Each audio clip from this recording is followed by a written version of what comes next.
एक समय की बात है जब एक वीर राजा धनतेरस ने अपने राज्य में राज किया। उनके महल की दीवारें सुनहरी थी और बगीचों में हरियाली छाई हुई थी। लेकिन इस संपन्नता के बीच राजा का दिल एक गहरे दुख से भरा हुआ था, क्योंकि उनका कोई पुत्र नहीं था। राजा ने अपने दुख को दूर करने के लिए हर तरह की पूजा अर्चना की। आकाश में तारे चमकते रहे और राजा के चेहरे पर आशा की किरण नजर आई। अंततः कठिन तपस्या के बाद देवी देवताओं ने राजा की प्रार्थनाओं का उत्तर दिया और उन्हें एक पुत्र का आशीर्वाद दिया। जब बालक का जन्म हुआ, ज्योतिषियों ने उसकी कुंडली देखी और एक भयानक भविष्यवाणी की। 4 दिन बाद उसकी मृत्यु निश्चित थी। राजा का दिल डर और चिंता से भर गया। वह अपने पुत्र को यमलोक भेजने से बचाने के लिए डेस्परेट हो गया।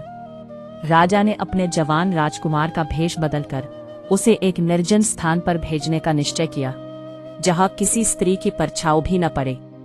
लेकिन किस्मत ने उसे और भी अद्भुत मोड़ पर ले जाने का इरादा किया। उसी दिशा में एक सुंदर राजकुमारी अपने बगीचे की सैर पर निकली थी। जैसे ही उनकी नजर राजकुमार पर पड़ी, उनके दिल में एक अनकही प्रेम की लहर दौड़ गई। राजकुमार ने भी उसे देखा और उनके बीच एक जादुई आकर्षण पैदा हुआ। बिना किसी सोचे समझे उन्होंने एक गंधर्व विवाह कर लिया, यह जानते हुए कि उनकी किस्मत कितनी क्रूर हो सकती है। लेकिन 4 दिन बाद जब यमदूत राजकुमार की आत्मा लेने आए, तो उन्होंने उसकी नवविवाहित पत्नी का विलाप सुना। उसके रोने की आवाज ने यमदूतों के दिल को छू लिया।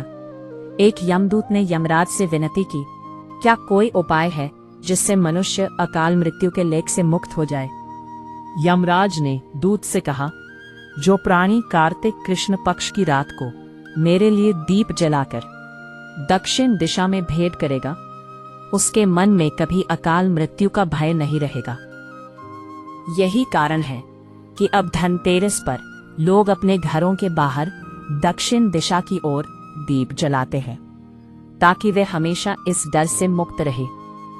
इस प्रकार राजा धनतेरस की कहानी आज भी जिंदा है, जो हमें यह सिखाती है कि प्रेम और विश्वास के साथ किए गए पूजा पाठ का महत्व कभी भी कम नहीं होता।